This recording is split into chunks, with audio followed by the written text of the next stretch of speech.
This week on The Wheelhouse. The war on woke. And a little later, ranked choice voting.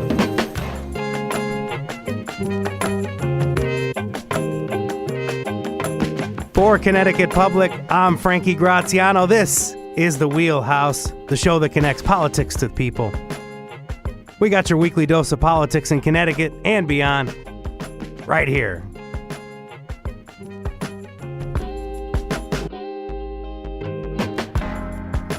I first heard the word woke back in 2014. It was during the protests against the police killing of Michael Brown in Ferguson, Missouri. Back then, stay woke was a rallying cry around issues of social and racial justice. We also know that now, in doing some research in the show, we know that this term goes back many years, back to the 30s, maybe even beyond that. Fast forward to now, and we're hearing that word in a much different context.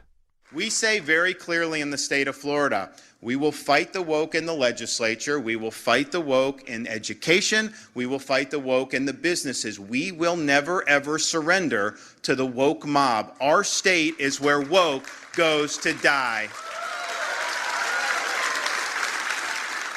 That's Florida Governor Ron DeSantis, one of several Republican politicians rallying against wokeness in both rhetoric and policy. So what does this mean for us? What does this mean for us here in Connecticut? And how could this play out in the 2024 elections? To break down all that and more, we got three great guests with us. I'm excited for this.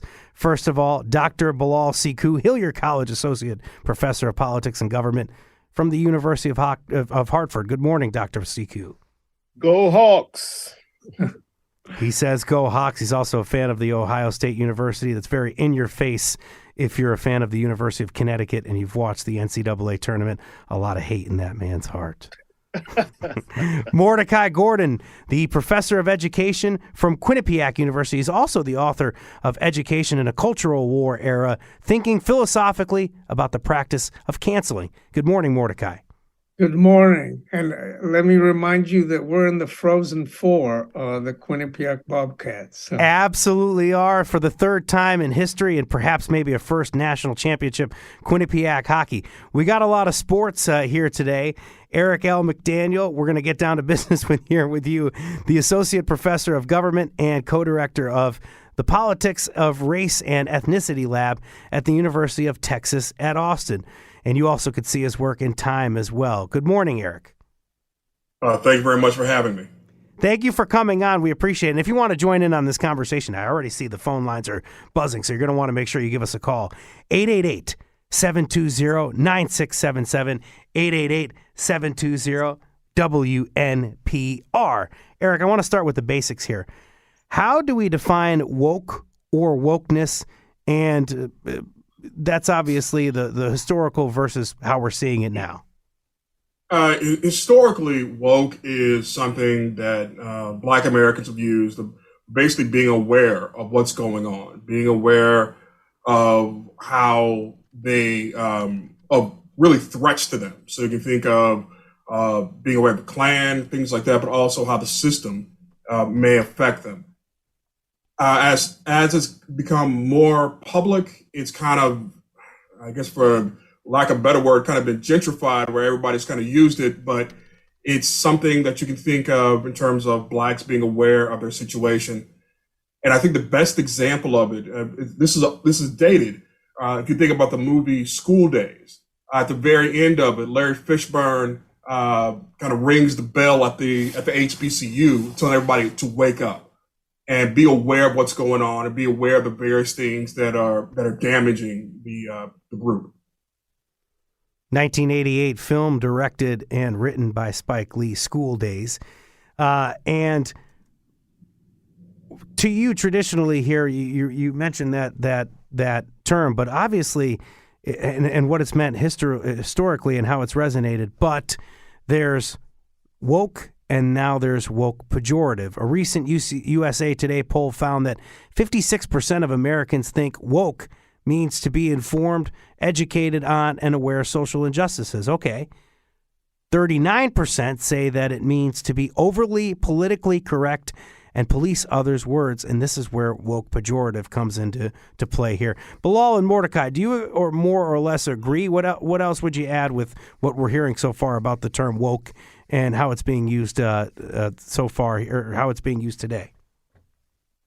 Why don't you go ahead, Mordecai? Okay, thank you. No, I agree with Eric's definition and the historical roots that dated back to the 1930s, Frank, that you mentioned, Frankie. But today it's complicated because it's been weaponized by people like Governor DeSantis that you played in the clip before, and others like Huckabee Sanders that treat it as a pejorative.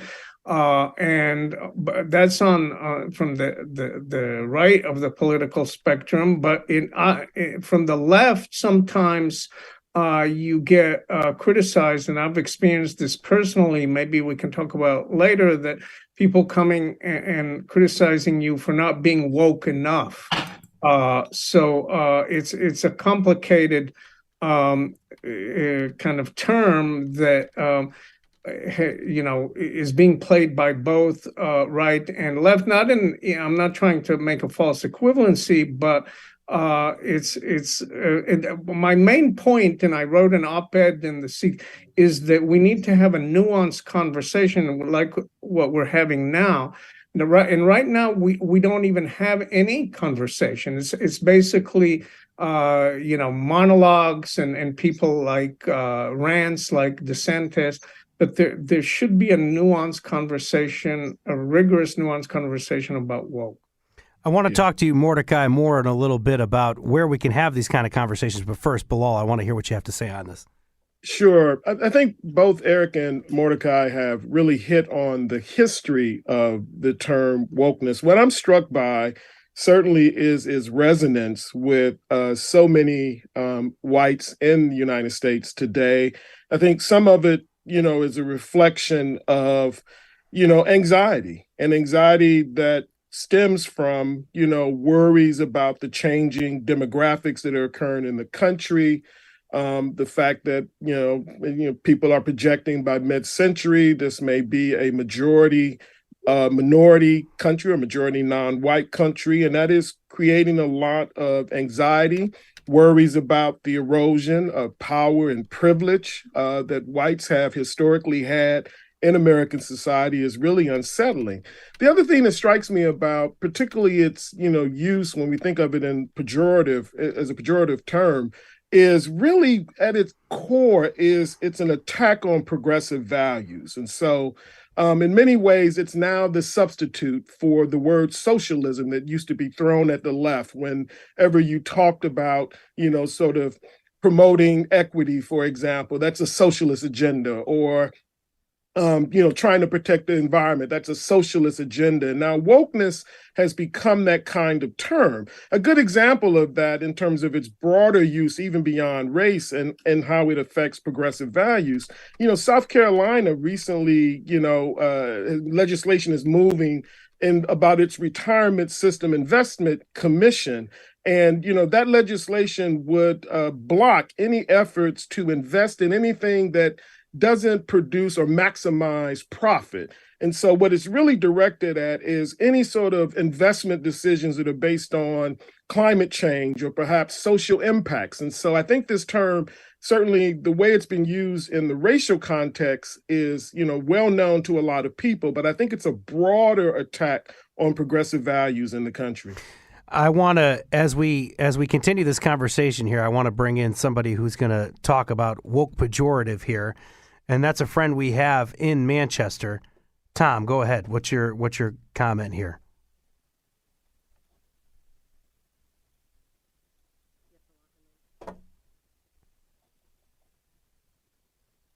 We're going to step aside here and continue our conversation and bring Tom in a second when we can. Just wanted to continue on this thought that we're talking about here. We talked a bit about the history, but I want to zoom in a little bit more here with you, Eric, and seeing this resurgence in using the word following the early days of the Black Lives Matter movement. We were talking about Ferguson earlier. Can you take us from Ferguson to, I guess, just around the time where this word really became misappropriated by people like a Ron DeSantis?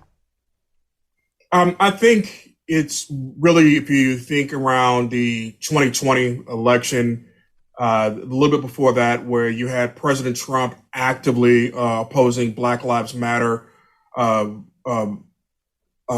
protesters. Then also think of the Women's March. So there's a lot of pressure and a lot of pushback against what you would see as the status quo. And so what you see is individuals who are trying to defend the status quo, or in many ways kind of revert things back regarding race, gender, sexuality, and even income, start to use woke as a way to, as a bit of a dog whistle. So one of the things we do know is that there is a strong racial aspect to the word woke. Just as we know that when we ask people, Americans protesting is good, they say yes. Black Americans protesting good. Oh, no. And the issue here is that it's seen as a threat, as Professor Sekou pointed out. This is a threat to the establishment. This is a threat to privilege. And by being woke means you're aware of how power can be abused. Problem is the people in power think that they are justified in it, and that those who are woke are trying to take away or unjustified in taking away that power. Just a reminder, you can actually call in and join the conversation with us here with Mordecai, Bilal, Eric, and I. 888-720-9677, 888-720-WNPR. Have you seen anti-wokeness play out in our Connecticut community here? Tell us about it if you can. I want to hear from Tom in Manchester, who joins us now on the show to talk about woke pejorative.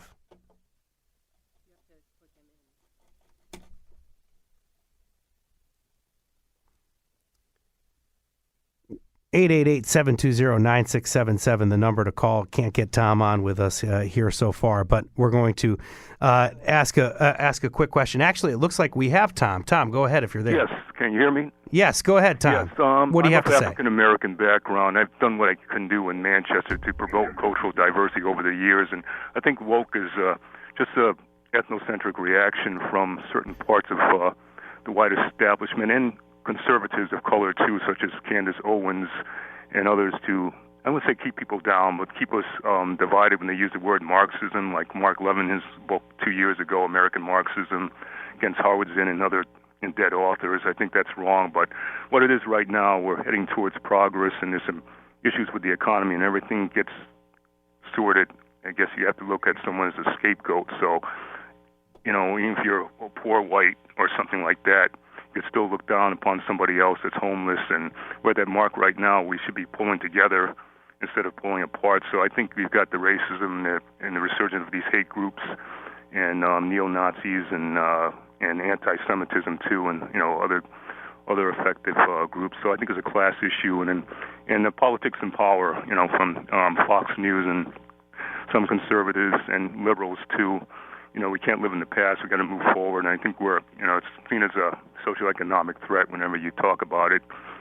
People want to pull in the reins, and it shouldn't be that way. I think it's a government for all of us, and we need to, do better. And I stand tall on my principle, because I was born here and I die here, and I'll never let racism, pummel me as well. I will speak out on issues, and if some whites don't like it, that's too bad. It's a free country, and we can agree to disagree. So that's my point on that. Thank you, Tom. Thank you for calling in today. Tom from Manchester, thank you for calling into the Wheelhouse. And now, Bilal, that we're kind of establishing what woke and wokeness means, how would you characterize this anti-woke movement? I think we're jumping ahead if we really believe we've established what it means. I think the challenge of dealing with this anti-wokeness effort or project that we see going on is the problem of people who argue about it aren't able to really effectively define it.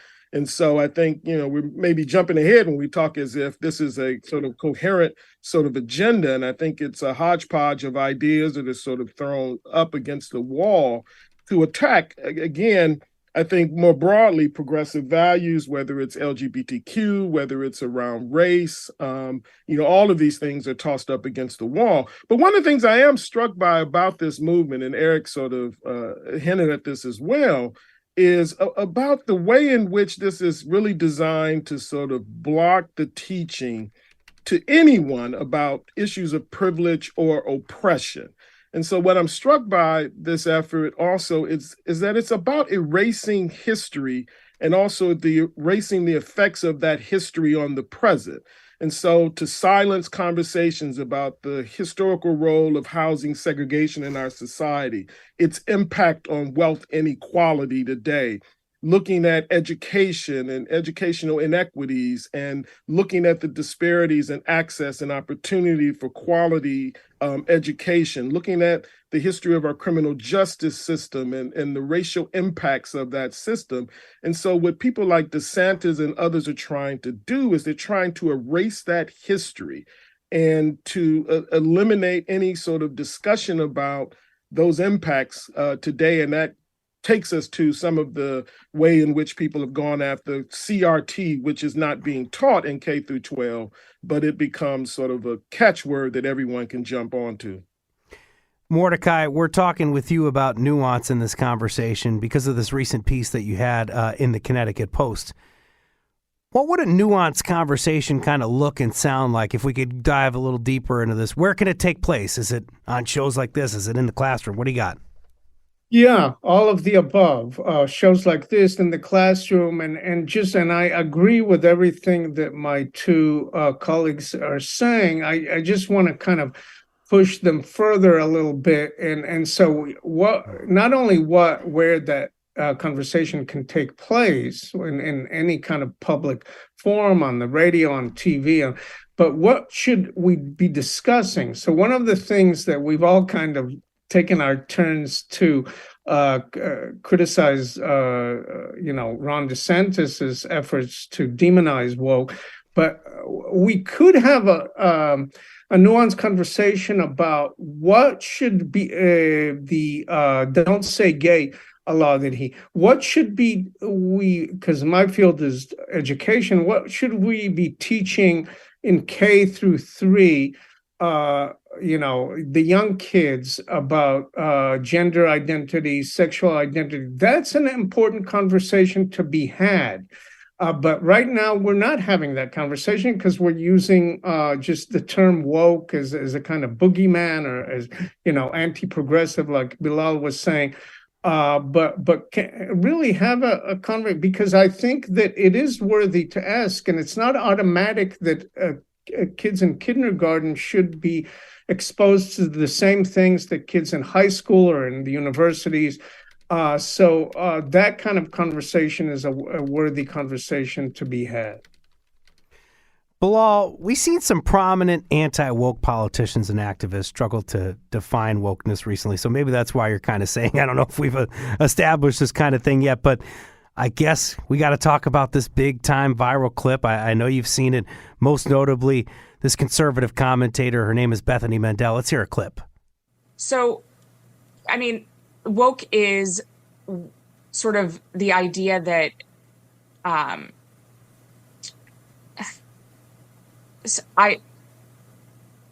this is going to be one of those moments that goes viral. Woke is something that's very hard to define, and we've spent an entire chapter defining it. Oh, and it did go viral. And what does this kind of struggle tell us, Bilal?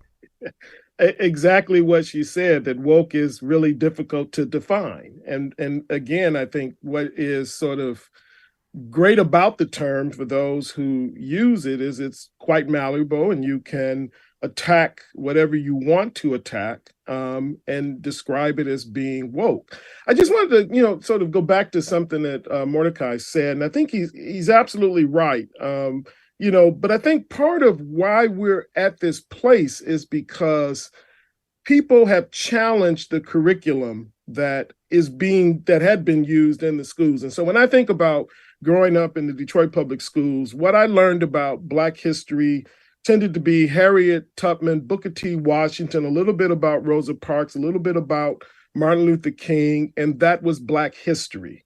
And so, what people are doing now, and I think it's the right conversation to have, and we've been having that conversation, is really challenging the way in which we talk about, the history of the country, the way in which we talk about identity. We're seeing people who have been pushed to the margins, the periphery of our society, who are refusing to be in the periphery, in the margins, who are challenging an educational curriculum that centers whiteness, that centers masculinity, that centers heterosexuality. And I think that's a good conversation. And I think Mordecai is correct that we need to really go deeper into that conversation, but with the understanding that there are a lot of people who are very opposed to having that conversation and are much more comfortable with the curriculum that centers whiteness, that centers the history of Western society and normalize it and talks as if it is the way and it's the best way and the only way in which we need to understand our world that we live in. This conversation we're having right here, you can join in on it if you'd like. 888-720-9677, 888-720-WNPR. Are you seeing anti-wokeness in your Connecticut town or city? Tell us about it. We'll talk more about wokeness and anti-wokeness that you might be seeing here in Connecticut after the break.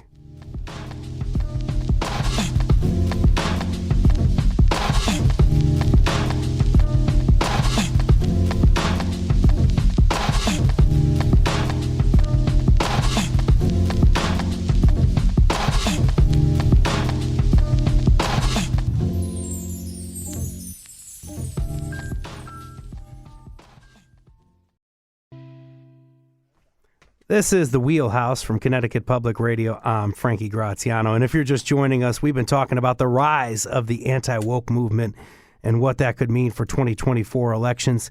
It's woke pejorative versus woke.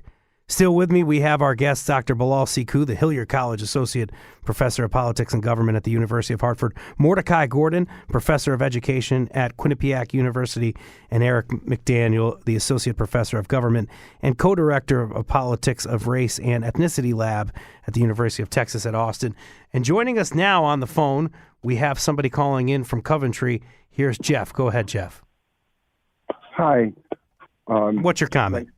Hi, my comment is that I'm a big fan of Bill Maher, and he often talks about how the woke movement is actually shutting down some conversations about certain things, and I'm not sure what that's about. Have you heard anything about people being silenced at or universities and things like that? Where I think the conversation should go on both ways, and I just want to hear more about that. Thank you for calling in, Jeff. I appreciate your comment here. And really what I want to do here is I want to go back to Mordecai, because this is kind of that conversation that we're having about nuance. But then I really want Eric to respond to this call. Go ahead, Mordecai. You go first. Yeah, I can respond directly to Jeff's question, and I'm also a fan of Bill Maher, because I think we do need conversations and not to shut them down. And I can give an example from my own experience with this thing now that we've been in the news also, which is called land acknowledgements for Native American, to acknowledge their existence here. And so I recently, at a curriculum review committee meeting of the university, questioned if you're teaching a math course and whether you should include that, and because what are the students supposed to make, with a paragraph with a land acknowledgement in a math course, which is decontextualized. They don't even see the connection, and people didn't even like the fact that I raised the question. So the point is that we should encourage questioning people, whether we agree with them or not. And anytime people try to kind of shut you up and say that's not a legitimate question, That's the kind of thing that I think concerns me and concerns Bill Maher and others. Yeah, but and Eric, though, we're hearing a lot of the woke pejorative. So I would imagine there's an effort to kind of stop that, and especially in the rhetoric that's happening. What are your thoughts here, Eric, based on what you're hearing? Yeah, and this is kind of goes back to what I said earlier about woke being gentrified, of where it's been taken away from the people who actually invented it and were trying to advance it. And you're seeing woke being used by individuals in a disingenuous way. That it's a way for certain groups to maintain the power that they have. You know, I've had talked to high school teachers who are at these extremely wealthy schools where kids, you know, their parents have master's degrees and make well above the median, talking about check your privilege. But a lot of it is a way for people to kind of skate away from what they have. And I think you know, one of the things about woke is, you notice Black people aren't using woke anymore. So it's kind of like how I think you had politicians doing the dab and that died. I think a lot of times there are certain people started using woke and Black people are like, okay, we're no longer using that because they've taken it out of our hands. And I do believe that woke is important in the sense that you're aware of what has happened and you're able to have a nuanced conversation about the good, the bad, and the ugly. But with the rise of Christian nationalism, with really a fragility of many people's egos, that you can't have this conversation. And this is not new.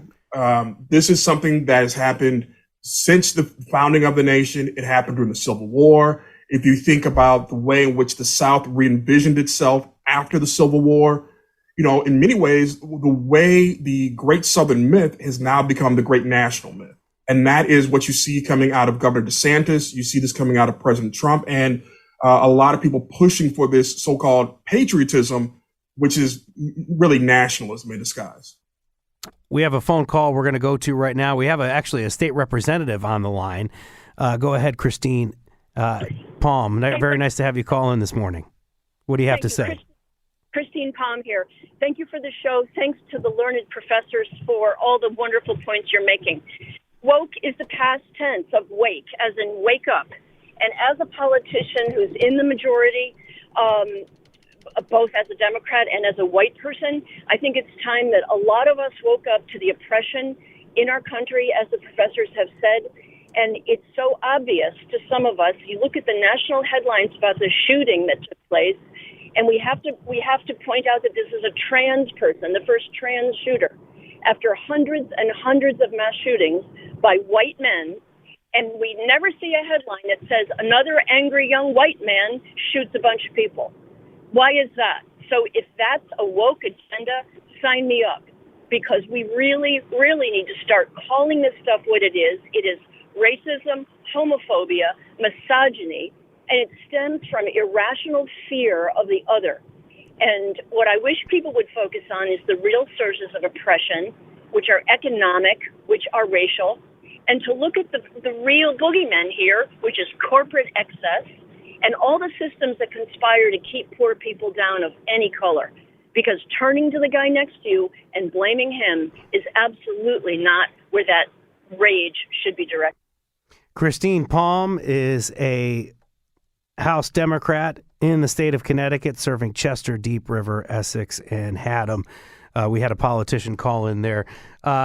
Want to turn now to Bilal to talk about what's happening in Connecticut politics. Are you seeing this kind of in our backyard, this woke pejorative and the way that the phrase is being demeaned? Are you seeing examples of this here? Let me first say thank you to the representative for saying much more eloquently than I would have been able to say, about these issues. I very quickly, just in sort of response to something that Mordecai said, for me, one of the things I'm always puzzled by is this perception of the academy that often gets presented, and I think, it happens on television, but certainly conservative media, that the academy is this place of this radical left, agenda and other sort of things. And often, I'm also amazed when, something happens and it could be a university in the middle of nowhere where a professor runs into trouble and then the outrage machine jumps into action on the right. And all of a sudden, this becomes a description of everything that goes on in every institution across the country. I think what we're battling with are, for example, what I'm seeing more often now, where we have transgender students who want to be called by their pronoun that they prefer to use. And we have people who resist that, in our society and feel like the wokeness is being forced on them to call people what they want to, what they self-identify with. And I think that's problematic. And the representative, I think, is really pointing out what's at the core of this. The short answer to your question is that Connecticut has not been a place where we've seen a lot of this moving. Certainly not in the state legislature, which is dominated by the Democrats. We have a statewide control by the Democratic Party, leans progressive in that sense. And so it's highly unlikely anything will move in the legislature. We may see at the local level some battles over books, for example, or some folks who will become outraged about, something's being taught in the schools, especially around LGBTQ rights or, LGBTQ athletes, transgender athletes. And so we see that flash from time to time, but nothing, really, really serious like we see going on in many other states. I do want to point out, though, that it's easy to look at Florida or the national to see that, yes, Democrats are in the majority here in Connecticut, so you might not see as many attacks on people or books, but we are still seeing efforts to ban books, restrict gender identity, and more in the state. Obviously, during the DeVos and Trump administration, there was an attack against 2 trans girls, student athletes that were here in Connecticut, an attack on funding of schools in Connecticut because of their participation in sports. And just some context to add here, there's an example of restricting gender identity that would be a challenge from Republicans in the state legislature to a proposal adding a non-binary gender marker to state forms. And something else I want to point out in terms of the woke pejorative here, Bilal, we're also seeing party leaders in Connecticut invoke the word woke on social media, not the way it's intended to be used originally. Let me read you a tweet from the Connecticut Republican Party's official Twitter account here. When Democrats care more about their woke, leftist land use agenda than actually improving the health of our environment, that was in response to some proposals surrounding brownfield remediation. What are your thoughts on this kind of messaging? And do you think it's going to resonate with people in the state? Yeah. And again, that goes back to my, original point about, these also being attacks on progressive policy, whether it's about protecting the environment or it's about, being, corporations being socially conscious, diversifying their staff. Think about the collapse of the Silicon Valley Bank. The right, one of the attacks on that bank was to argue that it was because they had overemphasized diversity, as if banks in which mostly white men are in control of have not had financial collapses. And so, again, I think this falls in line, with that. But I'm confident, in Connecticut, and Connecticut is a place where this will not gain traction, at least not at the state legislative level. But I think you're absolutely right. These battles do go on at the local level, and they are fought out with school boards and local leaders. And and it plays out in that way. I just want to button up this part of the conversation first, because I got to move on to talking about the 2024 election and if this is actually going to work. But Eric, you mentioned this, and this is really important. The dog whistle aspect of invoking the word woke. Can you just talk about that a little bit more? And then if you can you just talk to us about anti-wokeness and connecting it to the idea of grievance politics? So the way to think of a dog whistle is people use certain code words or use certain words that people pick up on. And we can think of the Reagan use of welfare queen. It was clearly a racial dog whistle. And we'll probably see that a lot where woke is being used. It'll be mischaracterized, and it'll be used in a bunch of different ways. That's really not just like the attack on critical race theory, that they can't define it, but they're scared of it and they have no idea what it is. But this also comes back to this idea of grievance politics, where you're seeing what's coming out of this is when other racial groups give their grievances, what you find is the groups that are in power now have theirs. And it's seen as any growth on the part of women or on the part of racial minorities is seen as automatically as a loss for white men. There's a failure to recognize that many of the civil rights acts passed, the voting rights actually made it easier for poor whites to vote. It made it easier for whites in many ways. And what we're finding is that historically, that groups have used race as a way to break up poor blacks and poor whites, and that this is the new one being used. And there are numerous studies kind of showing that if you just invoke race, you break up any attempt to really push back against those who are in power and those who are those who are basically economically oppressing individuals and taking advantage of individuals. 56% of people, again, in USA Today saying that they're sort of seeing woke in a favorable light. I guess you might say that the other 39% that were surveyed would be looking at it less favorably as an overly kind of political correct term. Bilal, I wanted to point that out to say 2024 election, this is a big message, this anti-woke kind of message that's being used.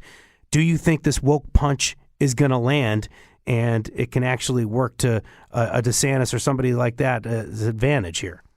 Yeah, I think, certainly, and Eric could probably speak to this as well, when you think about the primary and receiving the Republican nomination, I think that this will resonate with that base, which tends to be further to the right, more conservative. And I think this issue resonates more with them. Whether you can win a national level campaign about wokeness when other issues like healthcare and wealth disparity and jobs and the economy and education, I think those issues will matter more. Eric, just 30 seconds or so left. I'm sorry to do this rather quickly, but there's just been evidence that this is not necessarily resonating, though, with the voters. Is that correct? Yeah, I don't think it's working in certain states, but it's not going to work across the nation. And in fact, it may repulse some people. Because again, if you think about what happened in Charlottesville, other places like that, the anti-woke movement is very closely aligned with these individuals. Mordecai Gordon joining us from the University of Quinnipiac. Thank you so much for joining us this morning. Bilal Siku from the University of Hartford and from the University of Texas at Austin also joining us today. Eric McDaniel, thank you guys for coming on. Thank you. It's been a pleasure. Thank you. Thank you. We're going to talk next about ranked choice voting. Give us a call, 888-720-WNPR.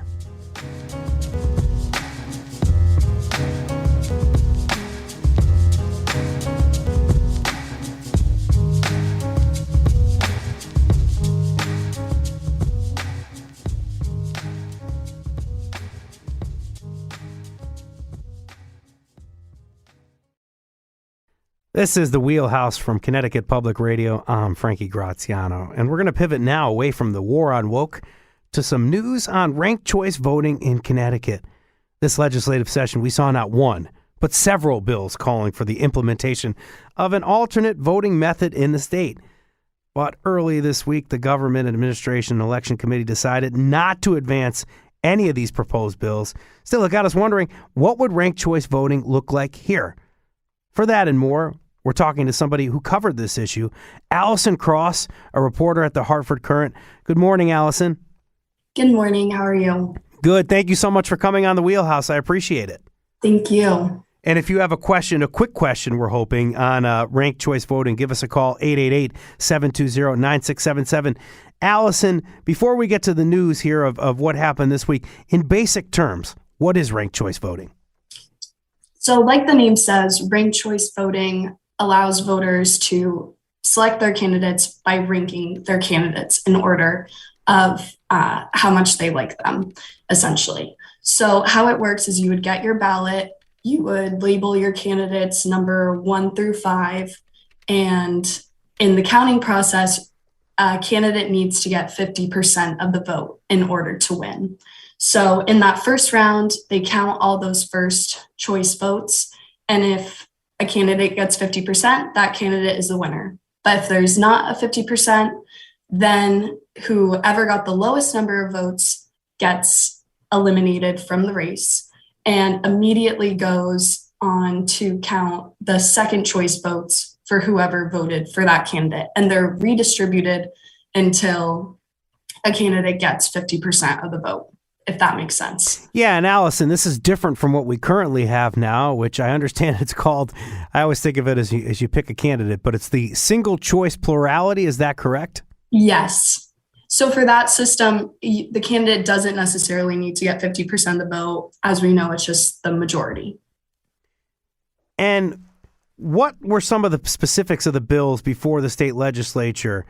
Can you just, before we talk about how it failed, can you just tell us about what was actually in these bills?